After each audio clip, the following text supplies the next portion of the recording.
Welcome to the Awakened Collective, where we explore the topics of love, spiritual consciousness, and our divine purpose on this planet. Join us as we uncover the truth that our thoughts shape our reality.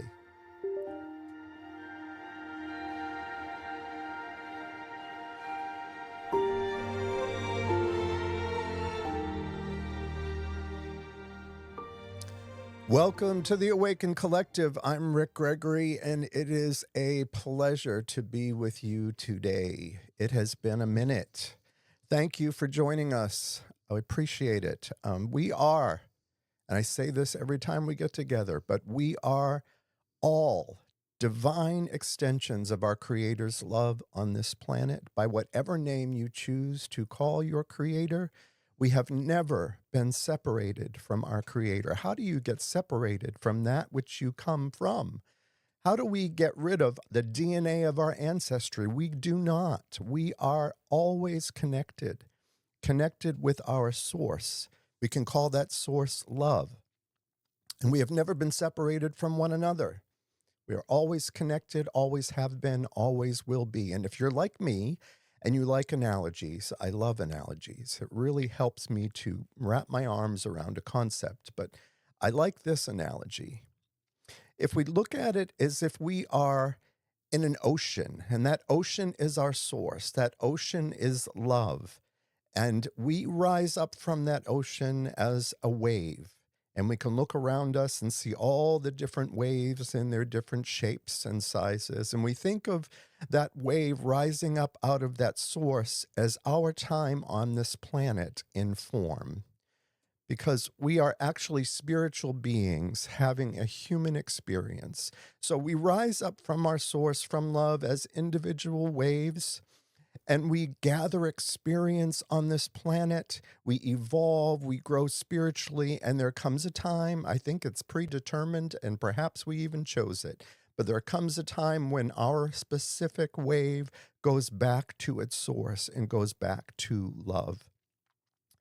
So the title of this podcast is It's a We Journey, and it will make more sense in a little bit, because although I know that in my gut that we are all connected, is it not easy to forget?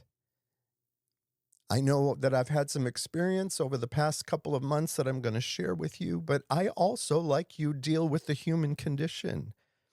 And part of that condition is forgetting. We fall back into ego from time to time, into a self-preservation, into isolation, into thinking about this bodily form rather than our purpose on the planet to be of service to humanity. We forget who we are. We forget where we came from. And when the going gets tough, we could tend to isolate. And because we're all connected, I don't think that I'm the only one that happens to. Our last episode was recorded on December 8th. And at the end of that episode, I mentioned that I would see you in the beginning of January, the beginning of the new year. And here we are, February, because I didn't know at the time what was about to transpire in my own life. So I want to share with you why there's been a little bit of a delay between episodes. But in December, we had plans to go see grandchildren in Massachusetts, and we're currently in Mississippi. We were going to fly naturally. That's a long drive. But we got to Massachusetts, and the following morning we woke up. We stayed in a hotel. Our daughter lived about an hour away from where we were at, and there were only certain times that we could get together with them because, as you know, young parents with kids involved in church and all of that, Christmas time, their schedule was pretty tight. So the morning we woke up after we got there, it was snowing and it was beautiful. And we did a lot of walking. And, like back in October, I had meniscus surgery. And I was in my head over that because it had been 2 months and I still wasn't feeling that great with my knee. But in Boston, walking around, doing all the walking, I was like, wow, my knee is really starting to feel better. I can't wait to get home and go back to the gym and start getting back on it. And it was just, I took some awesome pictures. I love photography. And we decided that we were actually, it was a day before Christmas because we were flying back on Christmas Day because the airports are so quiet on holidays like that because everyone else is where they want to be. Christmas Eve day, we were driving to our daughters to see the kids open up gifts. And we were early, so I was driving actually, and I saw this beautiful opportunity for a photo. It was railroad tracks that just looked like they went on forever, dusted in snow. It was beautiful. So I pulled the car over and told Glenn, I said, I'm just going to go down this little hill here and take a picture of these railroad tracks. And I did that, and it was slippery, and I recognized that, so I was extra careful, took my pictures, and on my way back up to the car, my feet came out from under me, and I landed flat on my back, hitting my head. And I knew I had hit it pretty hard. In fact, I think I might have gone unconscious. And because Glenn couldn't see me because I was down a hill, he never even thought to come see if there was anything wrong. So I managed after a period of time to get up, found my glasses that were several feet away from me, had fallen off my face, and got up to the car and let him know what had happened. And I was in a significant amount of pain. And we got to my daughter's, and she graciously gave me a ice pack for my head, and I laid on the couch for a little bit. We watched the kids open their gifts, managed to sing a few Christmas songs, and I just looked at Glenn and said, I cannot, I need to go back to the hotel. I really was not feeling well. So we got back to the hotel, and we flew out the next morning, morning. Got home, and we got home late in the afternoon. So the following day, I made an appointment, was trying to make an appointment to see the doctor just to make sure. I didn't think anything major was wrong, but wanted to make sure. And my office, the doctor's office, was closed for the holidays. I found a clinic, made an appointment there. They told me they couldn't see me because it was a fall. They needed me to go to the ER. So I went to the ER and found out that after a CAT scan that I had a brain bleed. I was grateful that I was not fearful or concerned, but they wanted me to stay overnight, and they did another CAT scan the following day, and it really hadn't changed that much, so they sent me home, and told me they would do another one in 3 weeks. So I went home, and the following Monday, Glenn was getting ready to go to the gym, and I started to say something to him, and I could not form a sentence. I couldn't put the words together, and that was a little concerning. And again, I was like, it'll be fine. I'll get through it. But Glenn, being who Glenn is, says, no, we're going to the emergency room. So we went back and found out that it had gotten worse, and I needed to have surgery. So I spent 4 days in the ICU, had where they drill through your cranium to drain the blood, and had to have another procedure with a scope going up through my body into my head to cauterize some blood vessels, and it was quite a bit. And I got home from that with a list of restrictions, and used to them because I had been on restrictions with my knee surgery, and so I have this whole list of things. I couldn't drive, I couldn't pick up anything, push or pull anything more than 5 pounds. I couldn't go to the gym, obviously, just a lot of things. And being driven around like Miss Daisy, I was getting a little frustrated. And one morning I was sitting in my chair and just feeling really sorry for myself, getting very much into self-pity and woe is me, like a 5-year-old, actually. And Glenn looked at me and he said, hey, we've got someone that wants to look at some houses, and we're in real estate. Do you want to come with me to show this person this house? And I said, no. So here I was, pissed off that I was not able to do anything and had an opportunity to do something and wasn't taking it. And I at least had the ability to see myself in that moment and say, no, wait a minute, I will get dressed and go with you. We only had about 20 minutes to get out of the house, and I got dressed, came back out into the living room, and Glenn happened to see some people out the window that are our new neighbors. They're building a house 2 houses down from us, and lovely people. And he said, hey, so-and-so is outside. Let's go say hi. And I honestly just did not want to. We had a short period of time to get out of the house, and I just wanted to go. Just such a negative mindset had come over me.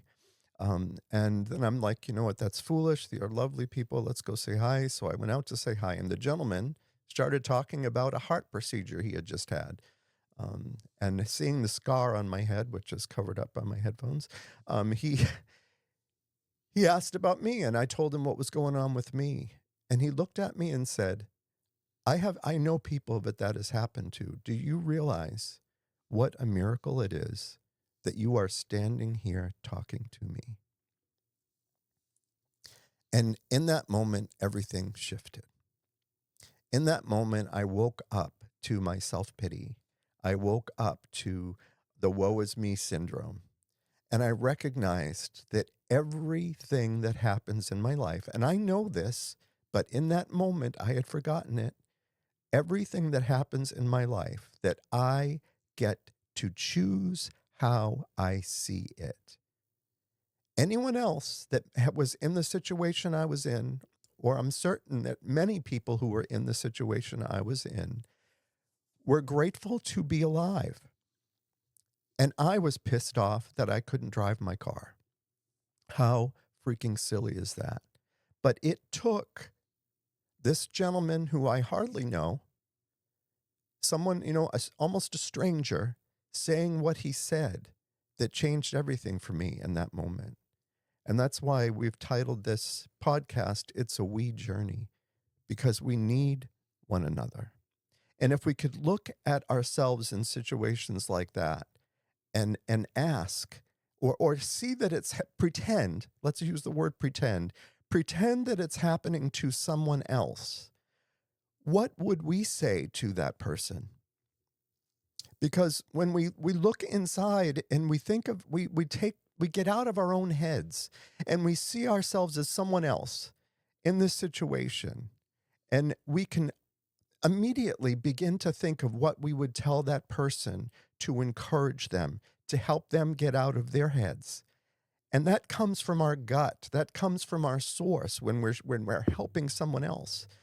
And those words can help us if we would put ourselves in that light. This is a we journey, and I have so much to be grateful for, and one of which is a recent clean bill of health. This is day 3 where I'm getting to drive my car. I get to resume all my activities. I'm not driving Miss Daisy anymore, or being Miss Daisy, and I get to be with you here this morning. And another thing I'm grateful for is to be in the studio with my dear friend, Daniel Anderson. And he is also my guest for this morning. He is part of my It's a We journey.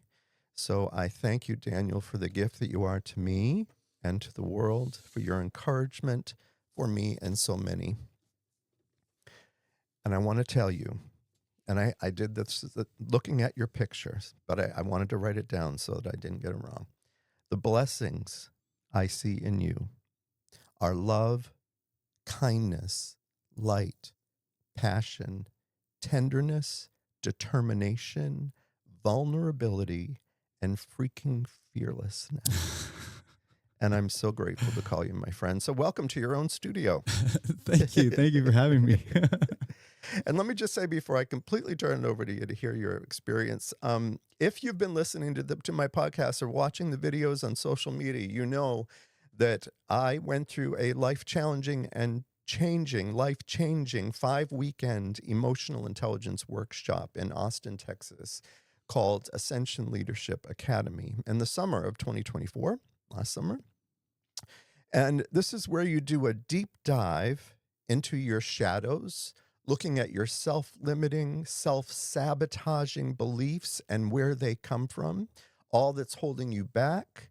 It's where you're in an environment where you are willing, along with all the other folks there, willing to allow your buttons to be pushed so that you can see what emotions arise, what kicks in like fear and shame and guilt and anger that can cause this fight or flight mode to kick in, where you get to take time for you to look at you.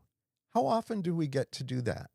Get to go away from our surroundings and whatever it is that we're dealing with from day to day and just spend time looking at ourselves. I've had several teammates from that class on this podcast. You can go back and listen to them. I think there were probably like 6 or 7 podcasts where we talked about our experiences there. And Daniel got to hear them all.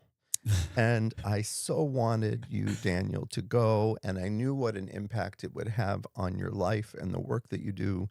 And I felt like I was failing trying to describe the experience of it all, like trying to describe to someone who's never eaten a mango what a mango tastes like. It can't be done.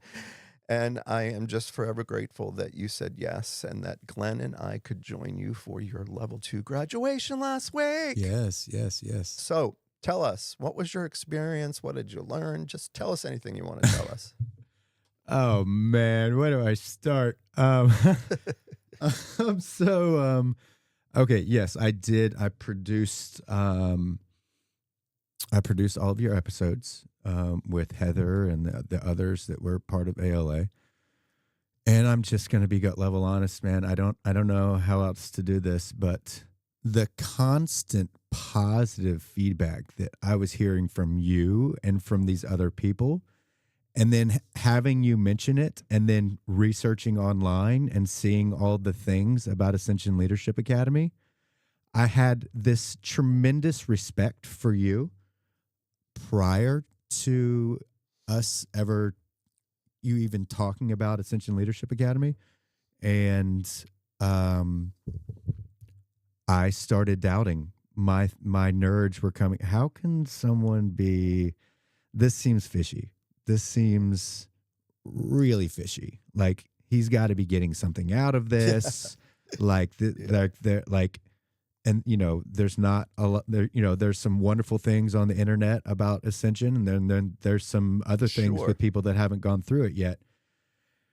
And my non-trusting parts were like, no, this is fishy, man. This feels, and I was just like, yeah, going along with it. Yeah. Hey man, I'm really happy for you. I think this is really great. Like, I love this for you, Rick. Like, this is great man. Yay. But inside, deep down, I was like, this is complete bullshit. Like, there's no way that what he's saying is real. Like, he's drank the Kool-Aid. Mm-hmm. He's bought into to the leaders. And I don't trust a single effing thing that's coming through your mouth right now. That was the reality of the situation. Mm-hmm. And being a professional that I am, I'm not going to bring that out and let that diminish my ability to be useful to you getting your voice out there. But there was that voice in the back of my head that was like, this is complete bullshit. I don't believe you. I don't believe you. And you were persistent. You were every week, it seemed. It was like, Daniel, I really want you to experience this. This is something that will change your life. I believe that. And the more you kept saying that, the more withdrawn I got. He's not reading the room. Like, this is not is not something that I believe is going to work for me. This is not like, I'm okay. And you were persistent over and over and over and over again. Not in like no, you've got to do this, like you have got to, but more of like, Daniel, I really believe that this is going to help you. I really believe that this is going to change your life. And I would have never done it. Never. But you believed in me enough to say, you know what? Cut the bullshit. Here's my credit card. Let's go. And I was like, in that moment, I was like, what? And you're like, yeah, let's trade services. I'll pay for the fees for for ALA, and we'll, you work that off with production services, and it'll be an even trade. And when I realized that, oh wow, okay, he's putting his money where his mouth is. And maybe I should listen to him. Maybe this is something maybe he's telling the truth. There was a little bit of, maybe I was wrong. Maybe I was wrong. So fast forward a little bit. The time is, we scheduled, this all happened kind of in the summer. And I have, significant um, responsibilities. You know, I'm the concession manager at my son's high school, so I had to be there for every football game and help stock the concession stands and help all the volunteers, and me being able to take away the weekends for these, you know, these responsibilities that I already had. It wasn't going to work out. So I made the decision to put that on hold. We went ahead and paid for everything with your help, obviously. And I signed up for ATX 23, which began in January. And for those, you know, for the whole fall, there was this building of kind of excitement, like, okay, like, what are some things in my life that really, really could grow? Like, what if what Rick is saying is really true? What if this is going to take my life to the next level? And so there was this building of excitement. I was like, okay, like, oh, okay, this is okay. Or let's go. We get to go to Austin. We get to stay with your son, which is effing awesome. It was so wonderful of him to open up his house. And it continues to be a blessing. You know, I got to stay there for level 1, level 2, and now I'm super excited to have the opportunity to attend level 3. But so he played a massive role in that as well, in helping me kind of get settled. But that first weekend, driving to Austin, I was just so excited. Like, I was like, okay, this, like, I do a lot of work, a lot of self work. I have for a very, very long time. I have the luxury of going to therapy every week. It's something that I get to do. It's something that I look forward to. It's something that I am blessed with the opportunity to do. It's not something, oh, I've got to go to therapy. Oh my God. What is Blonda going to say? No, it was like, it's like, okay, I get to do this. And, you know, I've had 20 plus years of experience with 12-step programs and trying to get sober, falling on my face, more therapy. I've been in therapy since I was 8 years old. So, and now therapy is really a blessing and a luxury. But, you know, I've done all of this personal work, and I've done a lot of work with internal family systems, and, you know, becoming at peace with all of my parts, and letting go of those self-defeating, self-sabotaging, self-hate thoughts and ideas. I've done a lot of work to get past that, but there's still so much work that I have to do and still have to do. But that first day of level 1, there was like just a massive light bulb. I was like, oh, okay. And when Chris Lee started talking, honestly, like the first 2 hours, and I brought this up to Chris. I went up and introduced myself the first day of level 1, and some of the thoughts that were coming up as Chris was talking, I was like, what? I've literally done 2 years of every week working on internal family systems. Like, this what he's saying right now resembles internal family systems a great deal. And there were parts of me that was like, bro, I can teach this. Yeah. Like, I can literally teach this. And I looked over at, I think Betsy was sitting next to me. And she and I, so interestingly, on the way to, cause she was staying with your son also. And on the way, we were like bunkmates, and like we would stay up like talking and stuff. Like, it was like a slumber party. It was awesome. But on the way to the first day of level 1, I started talking to her a lot about my experience with internal family systems, not knowing anything about what's about to go on with ALA. And we talked for like 20 minutes about this. And Betsy was sitting next to me. Here Chris starts talking, and Chris was like, you know, this is going to blah, blah, blah, blah, blah, blah. And I was like, there was this block. There was this like, I just described everything that he's describing in the last 20 minutes with Betsy on the way over here. I got this. How can I possibly learn anything from this? I've done the work. Mm-hmm. Chris, let me tell you, your 37 years of experience. I have 2 years of working on internal family systems. I think I can help you out a lot with this. Let me help you. Yeah. And at that moment, and I even looked at Betsy, I was like, and she was like, at that moment, Chris Lee, it was like he peered into my soul and he said, now, guys, there's probably a lot of you in here that are like, you know what? I could teach this. I can teach. I know this. I can teach this.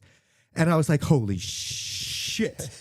Holy shit. He just peered into my soul, because it was at that exact moment when those walls were, it wasn't something I was trying to do, but those walls, my pride and ego put those walls up. There's nothing I can learn here. Move on. Next. Yep. Yeah. And Chris completely demolished those walls and said, you know what?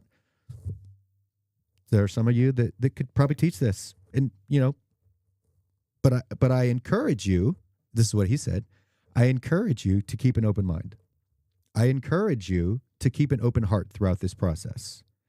And that was, I think that was the number one moment of level 1, perhaps the entire experience, where something shifted. Something, I was able to let go of those walls and really say, kind of calm my pride and ego and say, hey, no, you don't know everything. You don't know everything. You know that. You know you have so much to learn. But in this particular instance, it's okay to let go of the thought that I have to have all the answers, that I have to know everything, that I have to be best in the class, that I have to be first, I have to be the teacher's pet, I have to be, yes, sir, no, sir, no, sir, no, sir, performing and being the best. And like, I could let go of that. And Chris made that okay. Yeah. In the first hour that I was there. So obviously we can't talk about the exercises or anything like that, because we don't want to ruin it for other people that are going to experience it. But at the end of the day, I went up to Chris, introduced myself, and I said, Chris, I just want to let you know that, and I was just very honest with him. I said to him what I said to you. And I said, Chris, I've done a lot of work with internal family systems. I've done 2 years, and I was very proud of that. 2 years. Everyone, I've done 2 years of internal. Did you hear me, sir? I've done 2 years of internal family systems. I can teach this course.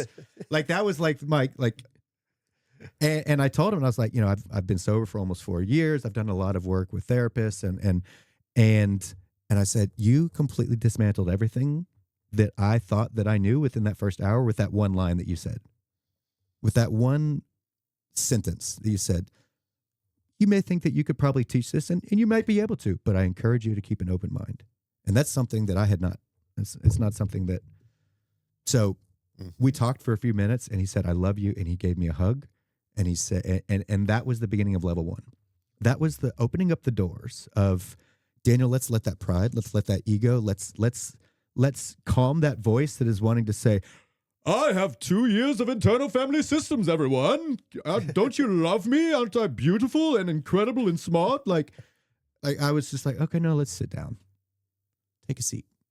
I think you can learn. I think you can learn something. This guy has a lot of experience doing what he's doing right now. Maybe he probably knows better than I do.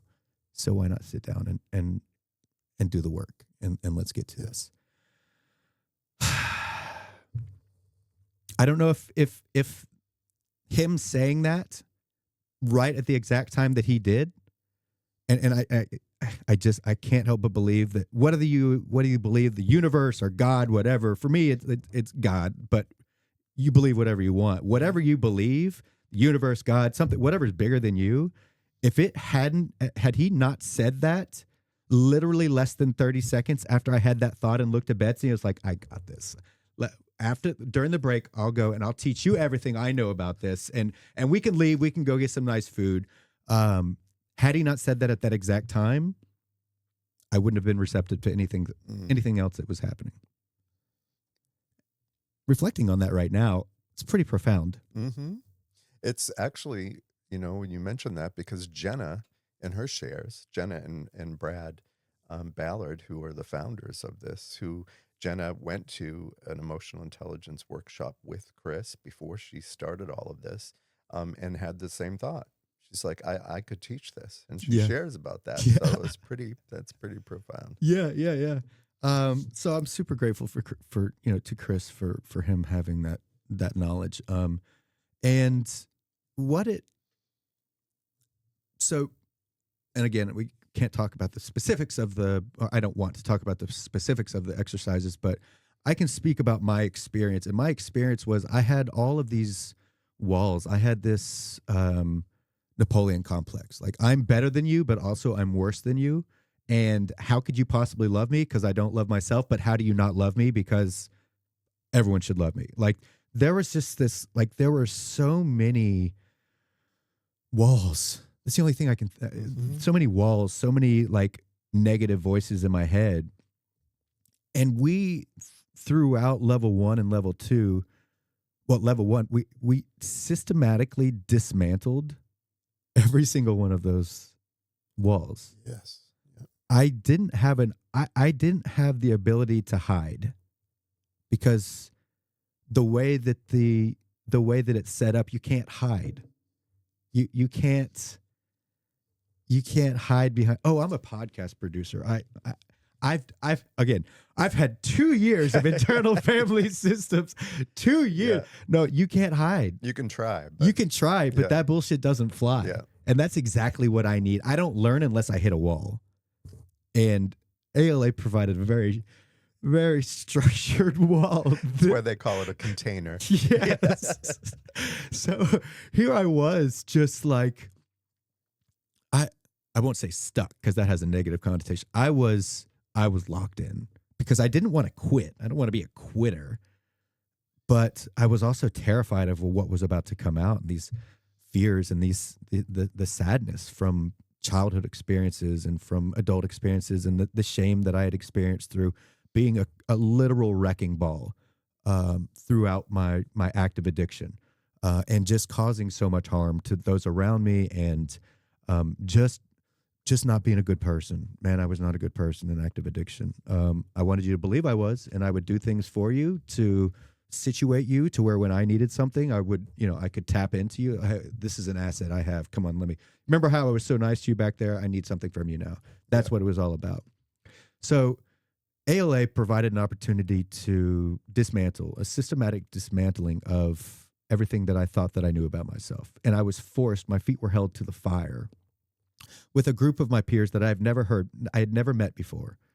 But suddenly I had developed this close friendship, this close love that I've never experienced before. I have one friend, and I'm not ashamed to say that. I have one person in my inner circle. His name is Drew Hassan. That's, of course, I've got Marge and my family and my son, and but as far as like friends are concerned, Drew Hassan is my only friend, and that's by design. I don't like to let people in. I just don't. Like I'm very focused on my dreams, my aspirations, and that's to help millions and millions of people. And I just don't. I'm just shut off. Drew gives me my support. The people in 12-step meetings, those are my people. Those are my my outside circle friends that I hop in with on a very regular basis, because that's part of my medicine that I really, really love. I get to do that. And so the ability to make new friends other than clients, like when I'm in this space, baby, it's game over. Like I am loving, I'm compassionate, I am fearless, I am the leader that I am. But outside in the world, it's kind of like, I'm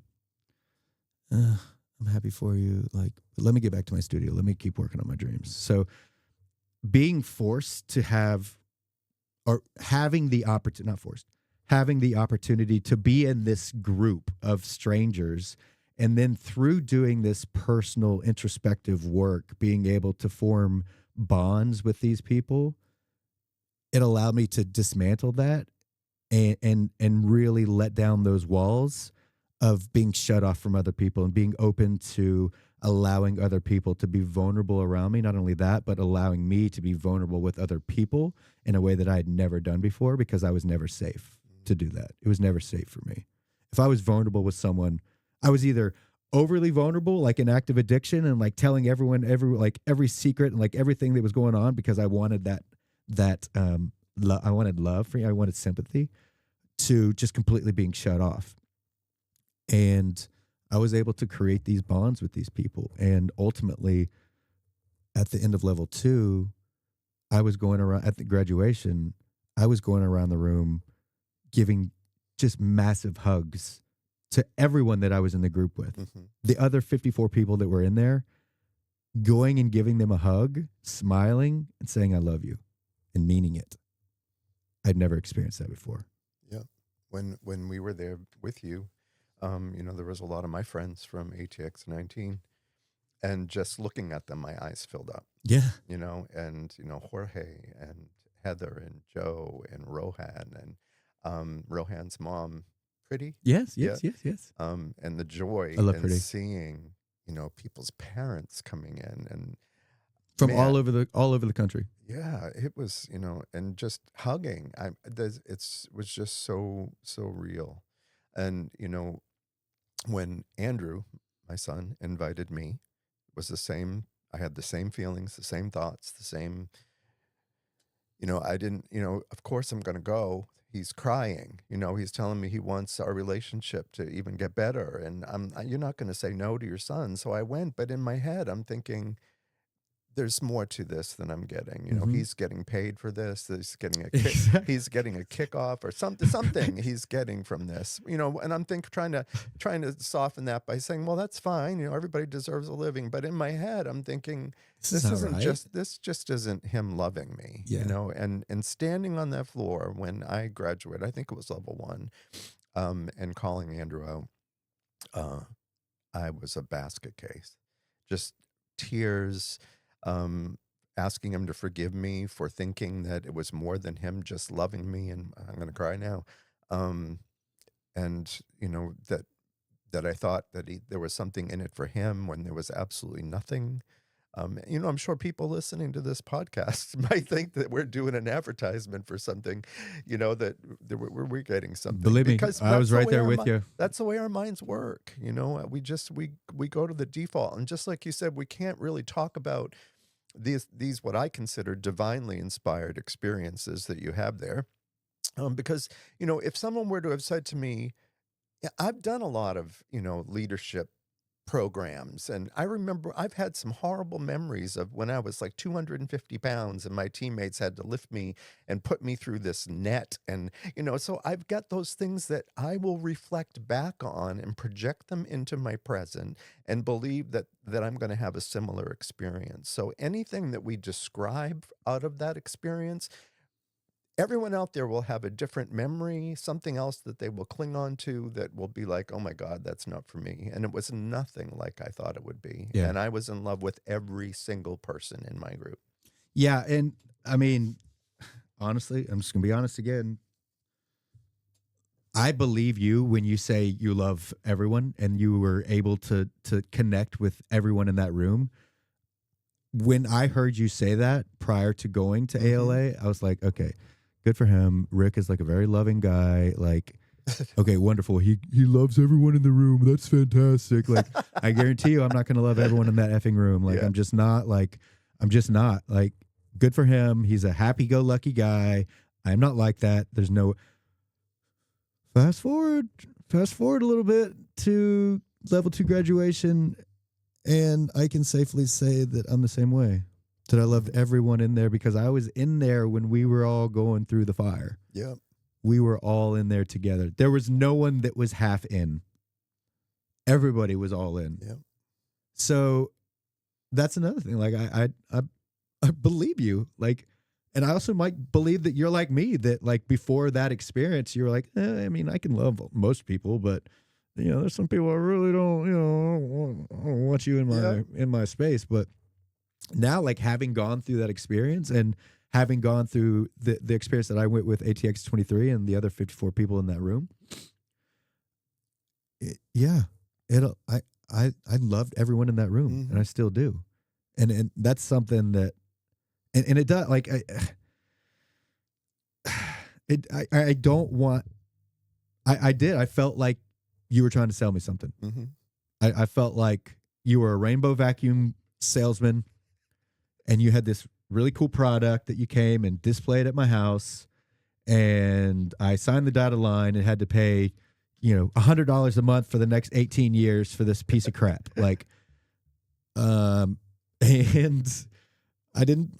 It was hard. It was hard Yeah. to believe you, but you pushed through that, pushed through my doubts, and put your money where your mouth was, and provided the opportunity for me to experience that beautiful experience as well. And my hope is that anybody that's focused on doing big things will at some point have the opportunity to experience this, because it will it changes everything. It really does. And one of my takeaways was the feedback. We don't have that in our lives, unless you have, I don't know if Drew provides that for you, wish it was your close friend, but people who are willing to look at you and say, hold up, this is what I'm seeing in you right now. This is what, and to have that in that environment with people who are also willing to receive your feedback. And it was not easy. Oh, it sucked. It was not easy to hear, world. but it was true. When I finally, like you said, the walls came down and I was able to look at myself, what people were telling me was true. That I was absent, that I was withdrawn, that I was angry. I thought I was that most happy person in the world, but I saw shit that I was holding on to, and other people can see it, but we don't typically have people in our lives that provide that kind of feedback. No. And that's another good point. So we were at lunch, I guess first day of level 1, maybe, or level 2. We were at lunch, we were, talking or whatever. And somebody mentioned to me, this is only after like one weekend together with me and then like one full day. And someone said that, someone said something to me that was like, I've never heard before. And usually if someone said that to me in the public, I would be like, they were like, you're castrated. You act like you're castrated. I was like, my pride and ego. Whoa. No, sir. I'm a big man. I'm a man's man. Don't you see? I'm a man's man. I'm not castrated. How could you say that? But it was, I have 2 years. 2 years of internal family system, sir. Thank you so much. Thank you. I'll be here all week. Thank you so much. But no, just like, I say that just to say that people, my peers didn't hold back. My peers didn't say, they didn't care that I was a podcast producer. They didn't care that I've had my own business for years and years and years. And they didn't care about all they cared about was being honest with me in that moment. Mm-hmm.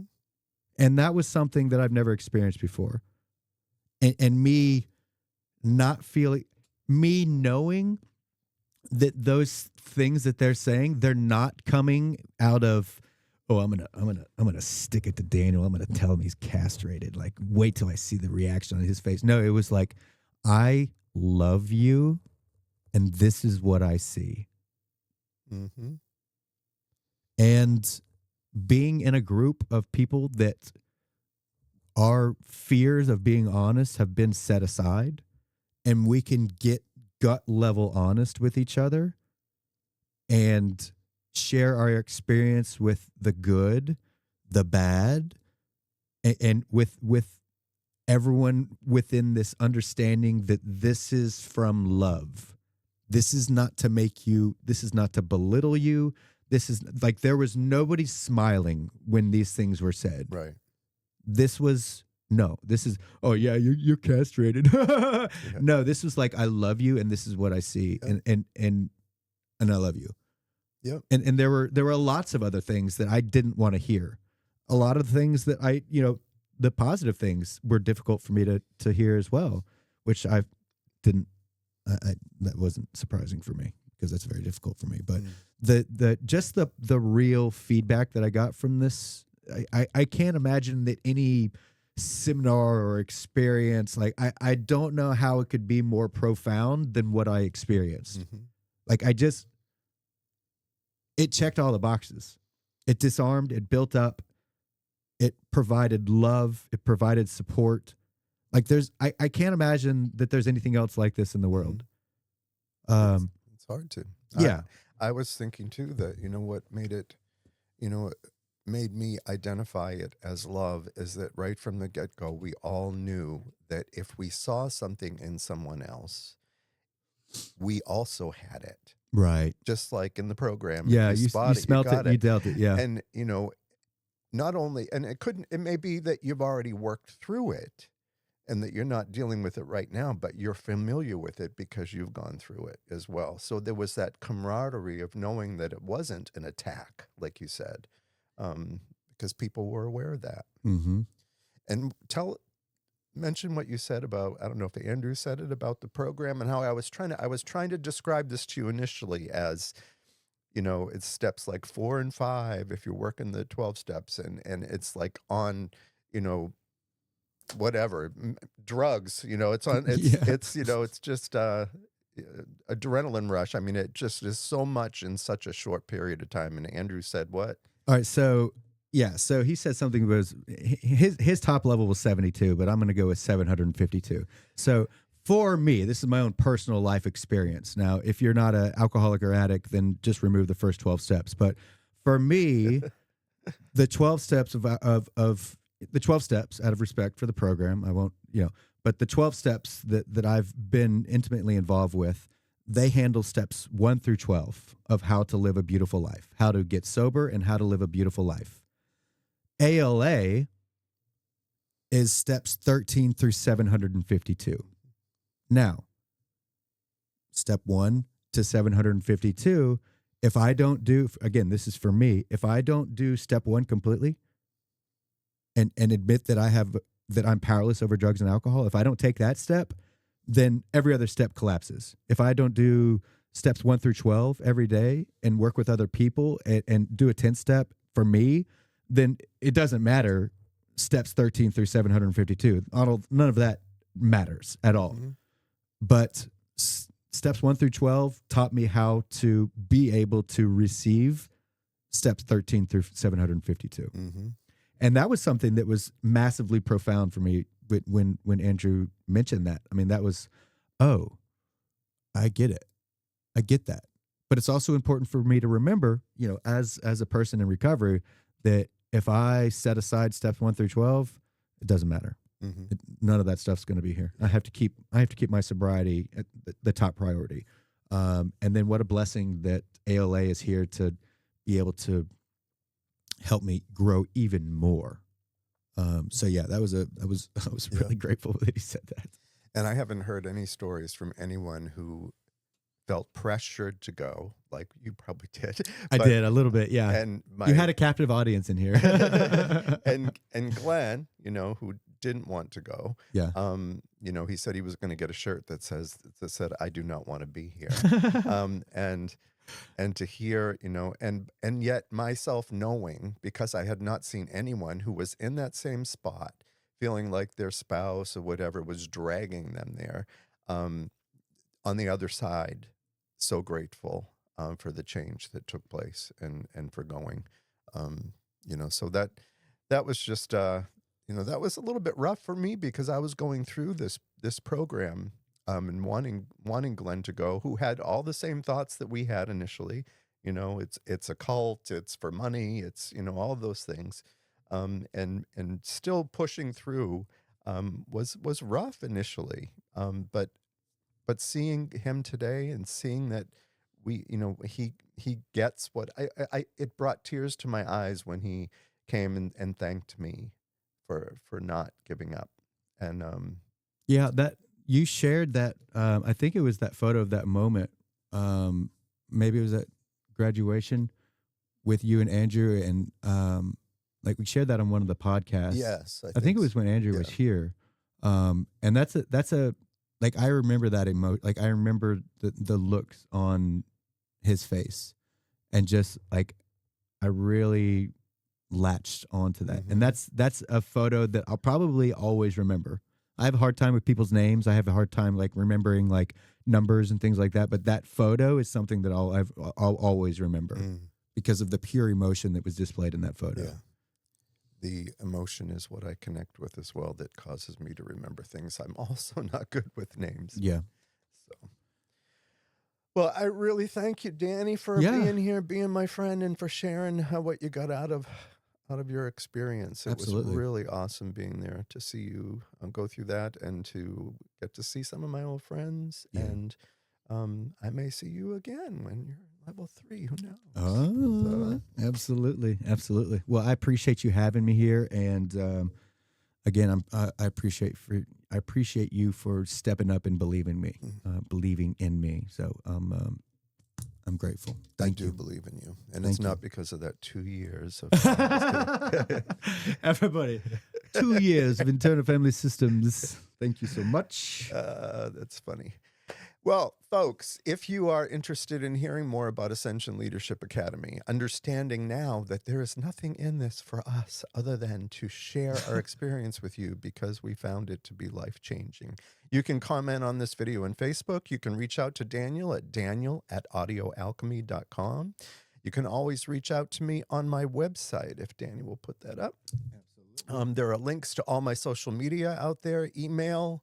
All of our podcast videos are there via the YouTube link. I am a certified spiritual life coach. I offer coaching services, including a complimentary call just to see if it's something you may be interested in. So give me a call. Just put something on the calendar there and we'll have a chat. All those links are out there. Next week, we have Carl. Not next week. Actually, next week, Daniel will be away. Let's go. All in, baby. All in. The 2 years of internal family system. 2 years and 2 weeks. No. So the following podcast will be a week from next Sunday. And we have a friend called, his name is Carl Wansley. An amazing story of hope for the hopeless. I hope you'll tune in and hear his story. Until then, love and kindness always.